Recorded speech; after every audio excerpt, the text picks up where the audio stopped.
ಉತ್ಸವ ಇವತ್ತು. ಉತ್ಸವ ಯಾಕೆಂದ್ರೆ ಇದು ಇತಿಹಾಸದ ಒಂದು ಕ್ಷಣ ನಾವು ಮತ್ತೊಂದು ರಿಲೀವ್ ಮಾಡ್ತಾ ಇದ್ವಿ. ಇದು ಪತ್ರಿಕಾ ದಿನಾಚರಣೆ ಇದ್ರು. ಆಕ್ಚುಲಿ ದಿಸ್ ಇಸ್ ಹುಟ್ಟು ಹಬ್ಬ ತರ, ಕನ್ನಡ ಪತ್ರಿಕೆಯ ಹುಟ್ಟು ಹಬ್ಬ. Exactly 182 years ago Kannada news paper was Born, Mangaluru ಸಮಾಚಾರ. ಸೊ ಇದು ಹುಟ್ಟು ಹಬ್ಬ ಕನ್ನಡ ಪತ್ರಿಕೆ.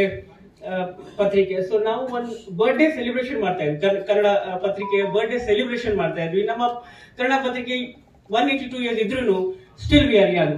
ಸೊ ಇದಕ್ಕೆ ಒಂದು ಇತಿಹಾಸ ಇದೆ. ಜಿ ಎನ್ ಮೋಹನ್ ಸರ್ ಹೇಳಿದ್ರು ಇದ್ರ ಬಗ್ಗೆ ಇತಿಹಾಸ. ನಾನು ಅದ್ರ ಬಗ್ಗೆ ಜಾಸ್ತಿ ಹೇಳಲ್ಲ, ಟೈಮ್ ಕೊರತೆ ಇದೆ. ಬಟ್ ಒನ್ ಇಂಟ್ರೆಸ್ಟಿಂಗ್ ಆಸ್ಪೆಕ್ಟ್ ಏನಂದ್ರೆ, ಈ ನ್ಯೂಸ್ ಪೇಪರ್ ಸ್ಟಾರ್ಟ್ ಮಾಡಿರೋರು ಮಂಗಳೂರಿಗೆ ಬರ್ತಾರೆ ಜರ್ಮನಿಯಿಂದ. Is a German, is a missionary. ಅವ್ರು ಬಂದಿದ್ದ ಉದ್ದೇಶ ಬೇರೆ. ಅವ್ರು ಬರ್ತಾರೆ, ಅವರು ಧರ್ಮ ಪ್ರಚಾರ ಮಾಡಕ್ ಬರ್ತಾರೆ. ಅವ್ರ ಉದ್ದೇಶನೇ ಬೇರೆ ಆಗಿರುತ್ತೆ. ಆಮೇಲೆ ಅವ್ರಿಗೆ ಇಲ್ಲಿ ಬಂದ ಮೇಲೆ ಅವ್ರಿಗೆ ಗೊತ್ತಾಗುತ್ತೆ, ಇಲ್ಲಿ ಬಂದು ಅವ್ರು ಏನು ಉದ್ದೇಶ ಅಂತ ಬಂದಿದ್ದಾರೆ ಅದು ವ್ಯರ್ಥ ಆಗಿದೆ. ಯಾಕೆಂದ್ರೆ ಇಲ್ಲಿ ಜನರಿಗೆ ಲ್ಯಾಂಗ್ವೇಜ್ ಗೊತ್ತಿಲ್ಲ. They don't understand the language. So it is no point, ಅವ್ರ ಮಿಷನ್ ಫೇಲ್ ಆಗುತ್ತೆ. ಆಮೇಲೆ ಅವ್ರು ಇಲ್ಲಿ ಬಂದು ನೋಡಿದ್ಮೇಲೆ ಅವ್ರಿಗೆ ಅರ್ಥ ಆಗುತ್ತೆ ಇಲ್ಲಿ ಜನರ ಭಾಷೆ, ಇಲ್ಲಿ culture, the rich diversity of that region, Mangaluru region. So ಅವರು ಮೋಗ್ಲಿನವರು ಕನ್ನಡ ಕಲಿತಾರೆ. ಇಮ್ಯಾಜಿನ್, ಕನ್ನಡ ಕಲಿತಾರೆ ಅವರು. ಕನ್ನಡ ಕಲಿತು ನ್ಯೂಸ್ ಪೇಪರ್ ಸ್ಟಾರ್ಟ್ ಮಾಡ್ತಾರೆ. 4 page ನ್ಯೂಸ್ ಪೇಪರ್ ಸ್ಟಾರ್ಟ್ ಮಾಡ್ತಾರೆ. ಅದರಲ್ಲಿ ಬೇರೆ ಬೇರೆ ವಿಷಯ ಇರುತ್ತೆ, ಡಿಫ್ರೆಂಟ್ ಟಾಪಿಕ್ಸ್ ಇರ್ತವೆ. ಇದರಲ್ಲಿ ವಿದೇಶ ಸುದ್ದಿ ಇರುತ್ತೆ, ಸರ್ಕಾರ ಬಗ್ಗೆ ಇರುತ್ತೆ. ಅವಾಗ ಈಸ್ಟ್ ಇಂಡಿಯಾ ಕಂಪ್ನಿ ಇತ್ತು, ಸರ್ಕಾರ ಬಗ್ಗೆ ಒಂದು ಪೇಜ್ ಇರುತ್ತೆ. ಸೊ ಮೆನಿ ಆಸ್ಪೆಕ್ಟ್ಸ್ ಇರುತ್ತೆ ಈ 4 page ನ್ಯೂಸ್ ಪೇಪರ್ ಅಲ್ಲಿ. ಸೊ ಆವಾಗ ಅವ್ರ ಮಿಷನ್ ಸಕ್ಸಸ್ಫುಲ್ ಆಗುತ್ತೆ. ಅವ್ರಿಗೆ ಆವಾಗ ಅರ್ಥ ಆಗುತ್ತೆ, ಅವ್ರು ಬಂದಿದ್ದು ಪ್ರಚಾರ ಮರೆತು ಅವರು ಹೊಸದಾಗಿ ಒಂದು ನ್ಯೂ ಮಿಷನ್ ಸ್ಟಾರ್ಟ್ ಮಾಡ್ತಾರೆ, ಟು ಇನ್ಫಾರ್ಮ್ ಪೀಪಲ್. ಜನರನ್ನ ಇನ್ಫಾರ್ಮ್ ಮಾಡೋದು ಅವ್ರ ಒಂದು ಮಿಷನ್ ಗುರಿ ಆಗುತ್ತೆ ಅವಾಗ. ಸೊ ಮತ್ತೆ ಇನ್ನೊಂದು ಇಂಟ್ರೆಸ್ಟಿಂಗ್ ಆಸ್ಪೆಕ್ಟ್ ಸರ್, ಅವರು ಆ ಪತ್ರಿಕೆಯಲ್ಲಿ ಒಂದು ಇಂಟ್ರೆಸ್ಟಿಂಗ್ ಆಸ್ಪೆಕ್ಟ್, ಒಂದು ಲೈನ್ ಓಪನ್ ಮಾಡ್ತಾರೆ ಜನರಿಗೆ. Citizens are also welcome to contribute ಅಂತ. ನೀವು ಈ ಪೇಪರ್ ಅಲ್ಲಿ ನಿಮ್ಮ ಸುದ್ದಿನ ಕಾಂಟ್ರಿಬ್ಯೂಟ್ ಮಾಡಬಹುದು ಅಂತ ಹೇಳ್ತಾರೆ. ಅದೇ ಒಂದು ಕ್ಯಾಚ್ ಲೈನ್ ಇರುತ್ತೆ ಅದಕ್ಕೆ, anything is welcome, we will publish provided it is truth. ಅಂದ್ರೆ ಆ ಸುದ್ದಿ ನಿಜವಾದ ಸುದ್ದಿ ಇದ್ರೆ ನಾವು ಪಬ್ಲಿಷ್ ಮಾಡ್ತೀವಿ ಅಂತ ಹೇಳ್ತಾರೆ ಅವರು. ಸೊ ಇಮ್ಯಾಜಿನ್ ಮಾಡಿ, ಇವತ್ತಿನ ನಮ್ಮ ಟಾಪಿಕ್ ನಿಜ ಸುದ್ದಿಗಾಗಿ ಸಮರ.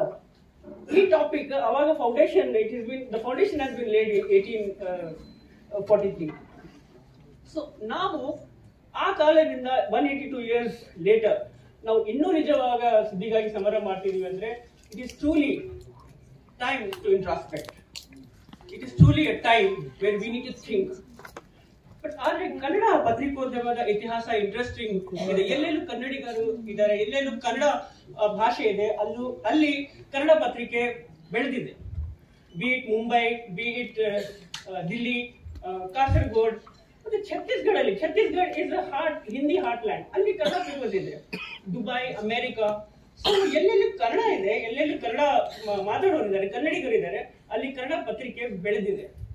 ಸೊ ಇದು ನಮ್ಮ ಹೆಮ್ಮೆಯ ವಿಷಯ, ನಮಗೆ ಇದು ಇತಿಹಾಸ ನಮಗೆ. ಆದ್ರಿಂದ ನಾವು ಈ ದಿನ ಆಚರಣೆ ಮಾಡ್ತಾ ಇದ್ವಿ. ಕರ್ನಾಟಕ ಮಾಧ್ಯಮ ಅಕಾಡೆಮಿ ಈ ದಿನ ಫಾರ್ಮಲ್ ಆಗಿ ಆಚರಣೆ ಮಾಡೋದಕ್ಕೆ 1996 ಅಲ್ಲಿ ಸ್ಟಾರ್ಟ್ ಮಾಡಿದ್ದು. ಸೊ ಫಾರ್ಮಲೈಸ್ ಮಾಡಿ ನಾವು ಸೆಲೆಬ್ರೇಷನ್ ಮಾಡ್ತಾ ಇದ್ವಿ. So particularly on this day we reflect on where we stand as journalists, as where we stand as reporters or journalists when we are conveying news, when we are conveying message. Are we adhering to the ethics and basics of our profession or not? So today is a day where we will introspect about it. And last ಹೋದ ವರ್ಷ CM sir press club ಅಲ್ಲಿ ಇದೇ time July 1st press day celebration ಅಲ್ಲಿ ಅವ್ರ speech ಅಲ್ಲಿ ಒಂದು issue address ಮಾಡಿದ್ರು. ಇದು ಫೇಕ್ ನ್ಯೂಸ್ ಬಗ್ಗೆ ಯೋಚನೆ ಮಾಡಿ, ನೀವೆಲ್ಲ ಫೇಕ್ ನ್ಯೂಸ್ ಬಗ್ಗೆ ಒಂದು ಡಿಸ್ಕಷನ್ ಮಾಡಿ. This is this creating a problem in the society. It's creating misunderstanding, misinformation is spreading. So CM sir ಸಲಹೆ ಕೊಟ್ಟಿದ್ರು last July 1st press day ಅಲ್ಲಿ ಪ್ರೆಸ್ ಕ್ಲಬ್ ಅಲ್ಲಿ. ನಾನು ಆ ಭಾಷಣ ಕೇಳ್ಕೊಂಡಿದ್ದೆ. ಸೊ ನಾವು July 11th ನಮ್ಮ ಹೊಸ ಕಮಿಟಿ ಬಂದ ಮೇಲೆ ನಾವು ಇದು ಒಂದು ಗುರಿ, ಒಂದು ವಿಷನ್ ತರ, ಸಿಎಂ ವಿಷನ್ ಇತ್ತು ಇದು. ಈ ವಿಷನ್ ತರ ನಾವು ಇದು ಇಂಪ್ಲಿಮೆಂಟ್ ಮಾಡ್ತಾ ಬಂದಿದೀವಿ. ಮಾಧ್ಯಮ academy continuously misinformation, fake news ಬಗ್ಗೆ ಸೆಮಿನಾರ್ಸ್ ಮಾಡ್ತಾ ಇದ್ವಿ ನಾವು. ಯಂಗ್ ಜರ್ನಲಿಸ್ಟ್ ನ ಮೋಟಿವೇಟ್ ಮಾಡ್ತೀವಿ, ಅವ್ರನ್ನ ಹೇಗೆ ಫೇಕ್ ನ್ಯೂಸ್ ಬಗ್ಗೆ ಡಿಟೆಕ್ಟ್ ಮಾಡಬೇಕು, fake news Google technology use ಮಾಡಿ. ಸೊ ಇದೆಲ್ಲ ನಾವು ಪ್ರಯತ್ನ ಮಾಡ್ತಾ ಇದ್ವಿ. So that has become a vision, ಗುರಿ, an aim for us. So we are doing this work constantly, and I assure CM sir that we will be successful in our effort provided your support is there. ಸರ್ಕಾರದ fake news ಬಗ್ಗೆ ಎಷ್ಟು seriousness ಇದೆ ನೀವು ಈ bill ನೋಡಿದಾಗ ಗೊತ್ತಾಗುತ್ತೆ. Karnataka draft proposal misinformation and fake news prohibition bill 2025 ಈ bill introduce ಆಗ್ತಾ ಇದೆ. ಡ್ರಾಫ್ಟ್ ರೆಡಿ ಆಗಿದೆ, ಬಿಲ್ ಇಂಟ್ರೊಡ್ಯೂಸ್ ಆಗ್ಬೋದು ಈಗ. ಸೊ ಇದ್ರ ಬಗ್ಗೆ ಚರ್ಚೆ ಶುರು ಆಗಿದೆ. This is very important, Most of the journalists present here, we all agree that journalism should not be bound by any bill or any, regulation from the government. So, tumba discussion aagta hai idhar bagge. There is discussion, sir, about this, and most of the journalists feel there should be self-regulation. But sarkara one ashwasane kottide, ellara abhipraya tagondu ee bill alli basically people who use digital technology,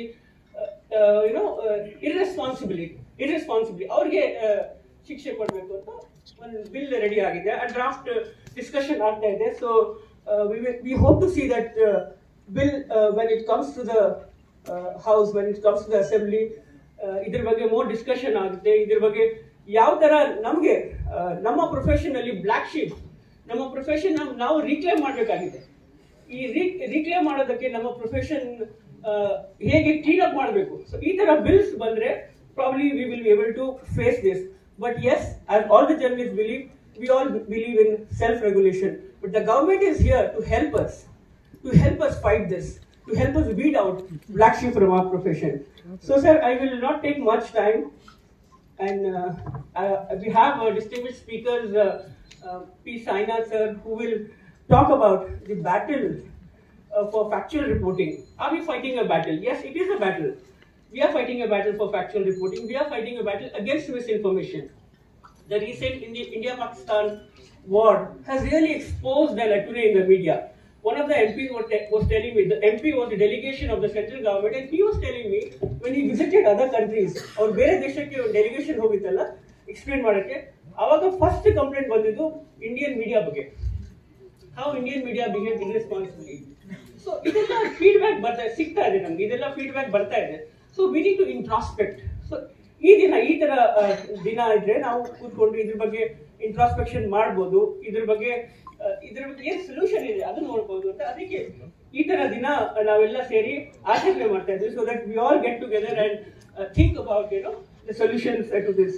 so Karnataka ಮಾಧ್ಯಮ academy ಗುಣಮಟ್ಟದ ಪತ್ರಿಕೋದ್ಯಮವನ್ನು ಕಾಪಾಡಿಕೊಳ್ಳಲು ನಿರಂತರವಾಗಿ ಕೆಲಸ ಮಾಡ್ತಾ ಇದೆ ಮತ್ತು ಯುವ ಪತ್ರಕರ್ತರಿಗೆ ವೃತ್ತಿಯ ಮೌಲ್ಯಗಳನ್ನು ಎತ್ತಿ ಹಿಡಿಯಲು ಮಾರ್ಗದರ್ಶನ ನೀಡುತ್ತದೆ.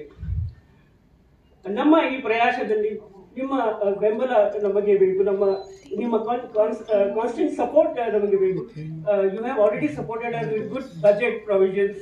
ಸೊ ನಾವು ನಮ್ಮ ಕೆಲಸ ಈಗ ಪ್ರಾರಂಭ ಮಾಡಿದ್ವಿ. ನಮ್ಮ next budget session, next budget financial year ಅಲ್ಲಿ we have turn out programmes.